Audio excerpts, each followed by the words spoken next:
Okay, just finished Tales of Arise. My PS5 is about to explode, and it's exactly 3 o'clock in the morning. All of the great signs for a disaster, but I'm gonna make this video nonetheless. Because, let's face it, I've never been the normal kind of a guy, so why start now, huh? Anyway, I decided to make this review the moment I finished Tales of Arise because there's so many stories I'm following at the same time right now. So, I just didn't want to forget anything or, discredit the game because it doesn't deserve to be discredited. Okay, okay. I want to say a lot of things about this game, but I'm gonna make them less than I wanted to because the video will be 2 hours long at least. But anyway, let's see how long it will be, huh? I don't script anything, so everything I will say will be at this, the spur of the moment, what I think, what I feel, right at this instant. So yeah, what an amazing YouTuber, huh? Glad you subscribed to me. Unprofessionalism at its best. Anyway, Tales of Arise. So listen, this is the second longest gaming walkthrough. I mean, not longest in terms of parts, longest in terms of the time I was playing it. How long? So the first one, if I'm not mistaken, was not only the longest, but the most successful walkthrough on this channel, Final Fantasy VII Remake. Yes. I'm mentioning this game not only because it was, in terms of length, similar, but in terms of feel. Those two games, or those Tales of Rise and Final Fantasy VII Remake, are similar as fuck. Not too similar, but one has clearly had some inspiration from the other, and basically from other Final Fantasy games as well. Let's be real. But anyway, so Tales of Rise. Listen, as I said 3 months ago, I did not know what I was going into. I mean, Tales of, I don't know what you Tales fans like me to call your franchise. I'm just gonna call it Tales, like that, Tales of something, anyway. So, as my first Tales game, I was a noob. I didn't know what was I going into. Would it be a generic JRPG? Would it be an anime storyline, a hero saving the world type of thing that we've seen millions of times? Would it be something new and original? Well, there was all of these things mashed into one. And then 10,000 more you can think of. All of the tropes in the human existence that were created in entertainment through thousands of years since the cavemen who started to wrote poems. I don't know. Long ass time, okay? All of these tropes that are known to human existence were in this game. Every single one of them. Yet, let me tell you, Tales of Arise, overall, is a great game in my opinion. Listen. I'm gonna go into parts, okay?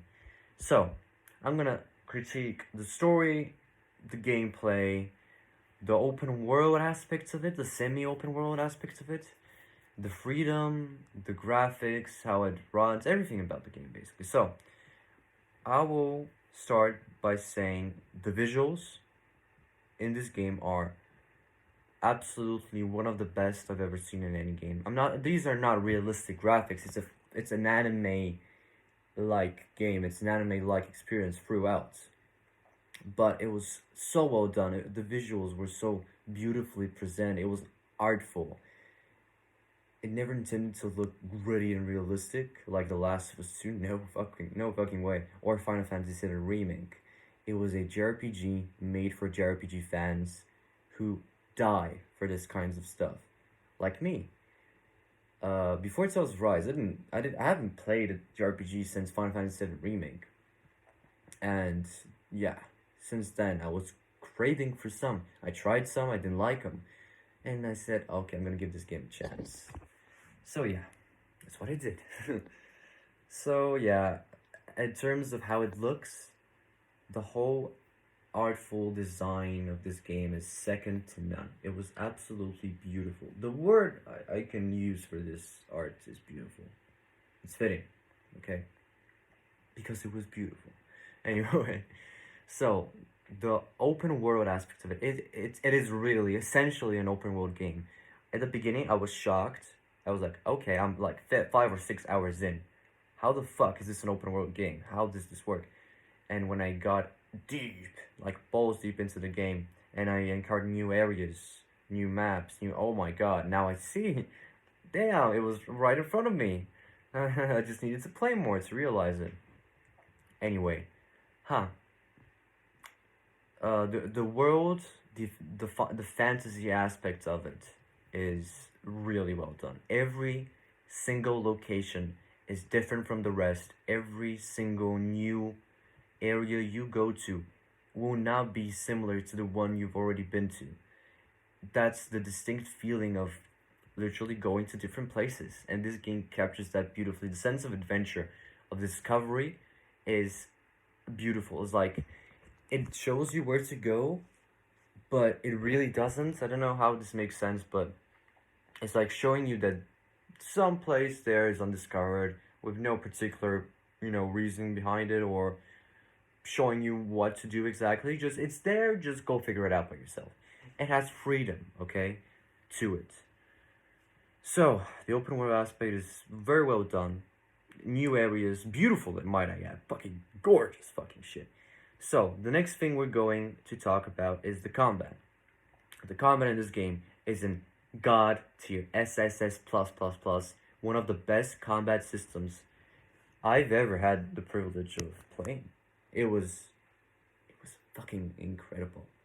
I mean, every single fight felt epic, no matter the scale. Whether you're fighting a boss that you've mysteriously encountered, jumping out of the bushes, trying to rape your and pillage your entire fucking party, or just a normal, easy to beat mob just spawning out of nowhere. Every single battle feels epic and it feels like a spectacle. Granted, some bigger than others, obviously, because some are bosses, some normal enemies. I don't need to explain to the. I don't need to explain that stuff to you. And because you're most likely more smart than me. So anyway, the combat don't need to talk about it much. It's flashy, it's beautiful, it's fun, it's challenging as fuck if you're not leveled enough. And yeah, the leveling system is quite understandable. It's there, and I see the point of it. Some, of course, our JRPGs have to have some leveling, and it's pretty simple to figure out once you get into it. First few hours was like, what the fuck is that? What am I doing with that? Accessories, bracelets, armor, what the fuck? It's janky at the beginning, but you get used to it and you figure it out, and yeah. Even dumb people like me can figure it out, so don't worry. You will get it eventually. Or maybe right off the bat. Who knows? Anyway, so as I got all of these subjects out of the way: combat, open worlds, the art, everything that does not involve the story. Okay, what do you think about the story of this game? In any JRPG, I think the most important aspect of a JRPG is indeed the story. I am a story heavy guy. I loved gaming stories and most any story, any good story. Might I add, good story. I loved gaming stories since the first God of War game, since the first Uncharted game. I was falling in love with narrative driven games. Things happening to the main character, how he reacts or she, and the events that unfold basically. And I've grown up playing The Last of Us, God of War, Uncharted, so many, Red Dead Redemption, so many great, amazing, fantastic games that had beautiful stories and pretty much great everything to back it up. But if you don't capture the one most important aspect in a narrative-driven game, the story, it kind of falls flat, to say the least. Did this game capture it? Did it deliver a narrative experience worth remembering, worth talking about, and most importantly, worth experiencing if you haven't already? So, it's a simple answer, but a long explanation. Simple answer, yes, it is. Your time will not be wasted. This game has a conclusion that is very well done. It felt complete. It felt all together, packaged beautifully. But this game, in the story department, has heavy flaws. Oh my god, this game does a complete 180. Okay, the beginning. I'm gonna talk about the beginning, the middle, and the end without mentioning any kind of spoilers. Okay, okay, soon. Okay. Whew. The beginning of the game is one of the best introductions to a game I've ever experienced. The way it starts like nuts to butts, it directly puts you in the action. I love when games do this with a clear purpose, of course, in mind. The story starts with a fucking bang. All of these characters coming into the fold, steadily introducing everything. It's like a train ride. It's like a amusement park train ride. It just goes up slowly, and then it fucking unleashes the fucking speed out when you go. It's basically the first 10 hours of the game. Up, down with fucking heavy intensity. So it was beautiful. And I was like, no way it could get better. And it did. In the middle of the game, you were introduced to so a few new characters. That was, I think, Dokkalim's arc. And it was insane. Okay, let me just start by saying every character in the party has their own arcs, have their own moments. And that particular arc, Dokkalim's, something happened. That is, to this day, one of the most shocking moments in gaming. I cannot believe this isn't talked about literally at all. And I'm going to talk about it, but not into detail. So basically, something happens. A lot of people you find out are dead because of something, and it's a whole massacre, and it's insane, and it's like something one of the main characters did. It's so like a guilt trip. It feels terrifying. It feels grandiose, and not only that, some of the characters that are introduced they die. Okay, they're not safe, and when they die, you feel it. Their deaths are emotional. Their deaths impact you, depending do you like the story or not. But for me, they did impact me a lot. I mentioned that character's name so many times in my walkthrough. It's called Zephyr. Zephyr is the best character in the game by far. Zephyr and Law are the best characters in the game, in my opinion. Their stories are the most interesting. Their personality is the most interesting. So, you know what I mean. Just go watch any part. I'll be mentioning Zephyr and Law. Just pick randomly one part of the playlist. You hear me talking about at least one of them. So, the story. It gets so good. It gets amazing. It gets god tier at times. And when you finally reach the supposedly final boss, it falls terribly flat. It's like, okay, things are coming together. It's all here. It's all here. It's gonna end. It's happening. All the characters are together. All the moments are intertwining with one another. It's happening. It's happening. It's happening. And then a new character comes in and says, "Hello, bitches. You know what? I'm not gonna let this end. No. That's quite soon. No. I don't like this. You have to get one more thing, and that thing will be at least 20 more playable hours. Yeah. I'm sure you'll love it. It's so beautiful. Yeah, see you. Yeah. Okay, so at this point, I said to myself, they wanted to milk the fuck out of this game for length. They tried to pad it out and make it as long as possible, and I did not like that. They turned the whole story upside down for no particular reason whatsoever. It already felt complete. It already felt like it was going in a direction that I could see a very quality ending in. But they absolutely, for the sake of lengthening the game, for no reason whatsoever, they absolutely put a full 180 and made a new objective, a new main villain, a new fucking everything out of their ass. After nearly 65 hours of playtime, you do this? Listen, they could have easily made a trilogy out of this game. Trilogy! But they chose to milk it all in one, and I did not believe it will work. I mean, it was like for hours on end, I was like doing some mundane shit. I was like, oh my god, this game spits in my face. I spent so many hours doing stuff, enjoying the world, the story, and then, yeah, we're not gonna have that. Fuck you, asshole. All of a sudden, I mean, how much do you feel? You must feel betrayed. Yeah, I did. But somehow, some way, they made the ending perfect. I don't know how. Look, the whole setup of an enemy that you cannot see, you cannot talk to, of a villain co- you cannot interact with any way possible. Yes, there was Volron, but he's just there. He's just there for the sake of being there. He doesn't.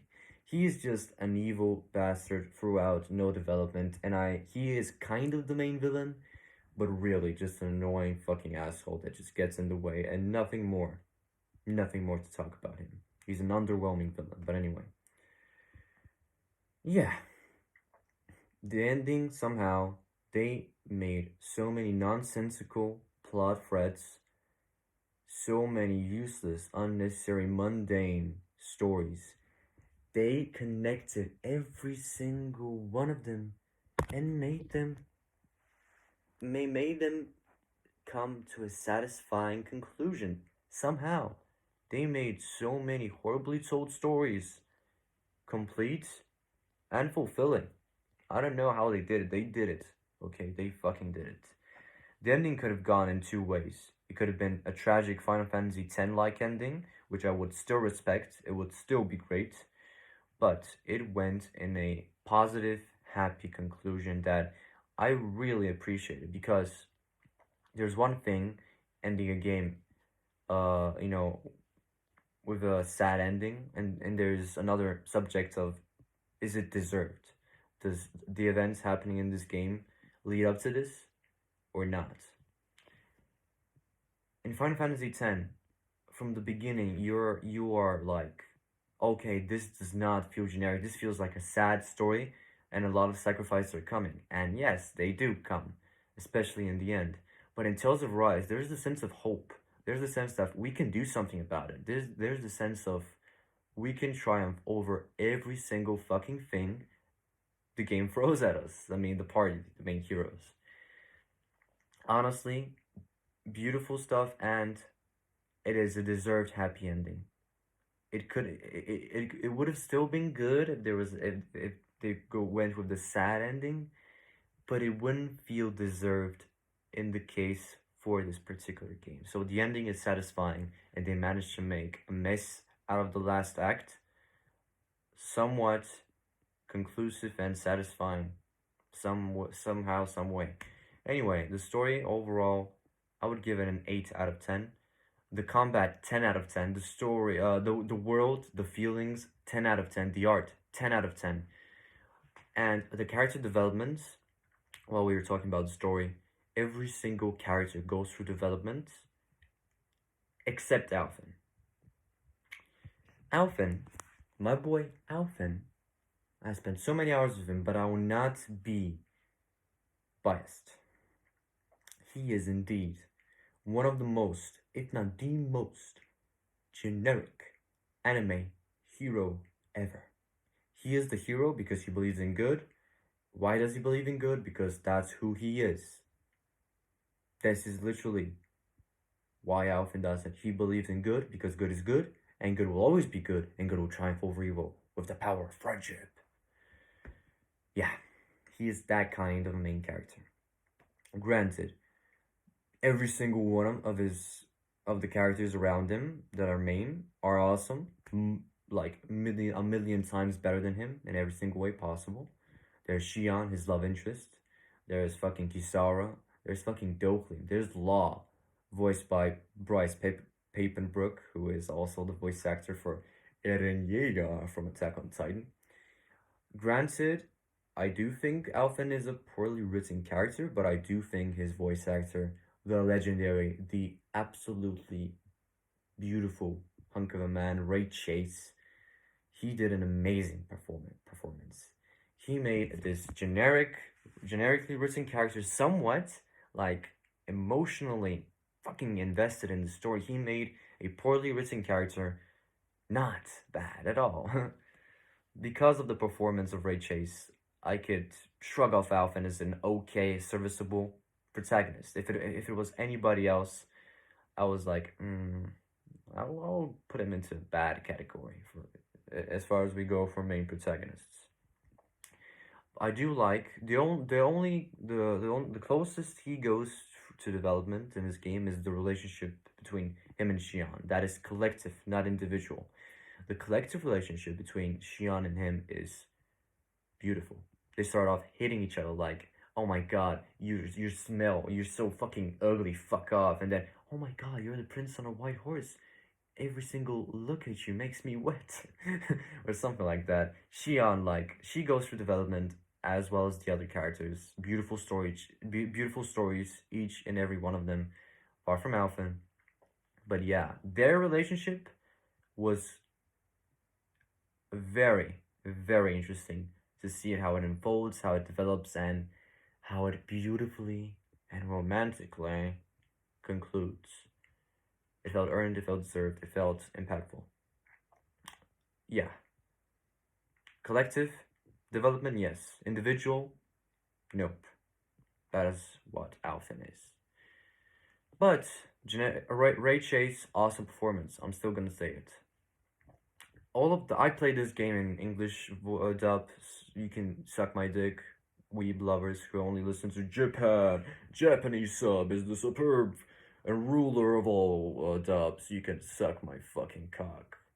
Like, no, no, bro. If somebody enjoys English dub, let them enjoy English dub and shut the fuck up about it. If you like Japanese dub, just go and watch Japanese dub. Don't ruin people's lives for choosing because other people chose English dub over Japanese dub. It's not a big deal. People have preferences and different opinions. Don't be an asshole.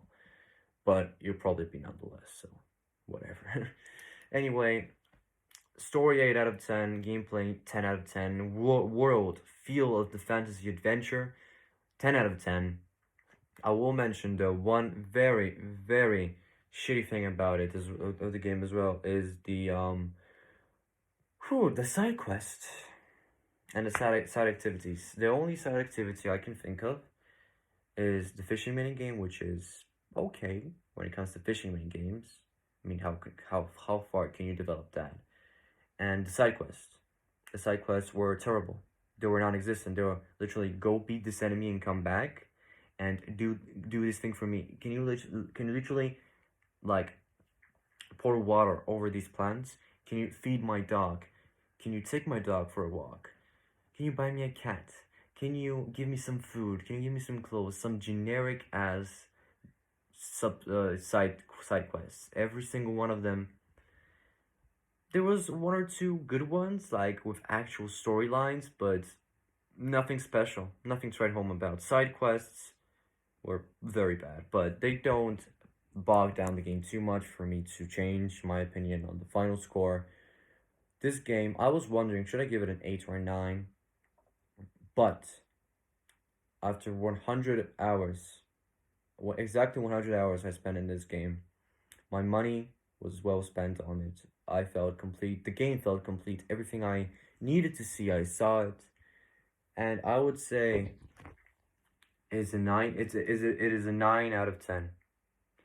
It had moments where it was like close. It had the qualities. It had everything to become a 10 out of 10. To be a complete masterpiece. But one day when I'm an old man, if I'm an old man, smoking my pipe, rocking my chair like this, and thinking, Tales of Arise was not a masterpiece, but it was a fantastic game. Yeah, that's how I remember it. Not a masterpiece. Not the best game ever made. Not the best JRPG. Not the most original story. But definitely a worthwhile experience. A fantastic one that warrants a strong 9 out of 10. I highly recommend that you check it out. The story will betray you towards the end, but some moments in the story were also amazing. words cannot express how amazing some aspects of the story was, and words cannot express how bad some aspects of the story were. So yeah, there's that. And of course, everything I say, you should take with a grain of salt because it's my opinion. You may have different opinions, and that's absolutely fine. But that's pretty much all of my thoughts after completing the game 10 minutes ago. And yeah, hope you liked the review. My reviews are not high production. They're not amazing. They're just me, my ugly face, and the iPad that I'm holding right now. The ingredients for disaster. Fuck you. Fuck it. Anyway, thank you for watching. I truly do love you all, even though you may not love me. It's fine. It could be one-sided. I'm good with it. And what can I say more? Stay safe. I if you want to see more of my raw reactions, I uploaded the ending. You can see it on the channel because I went in depth how I feel about it right after the credits rolled, and this will be a more, nuts to butts, recent uh analogy, what I think of the game. But I made a whole review about it, so whatever you do, you're gonna be covered, okay? Next up, we will be playing Tales of Berseria. We will be continuing the Tales of franchise. I am not sure will I be doing it after I finish Berseria, but I will most definitely 1,000,000% play Tales of Berseria on this channel. Like Yakuza Like a Dragon, of course, will be among the games too. Let's not forget. The Yakuza journey is never gonna stop on this channel. Always.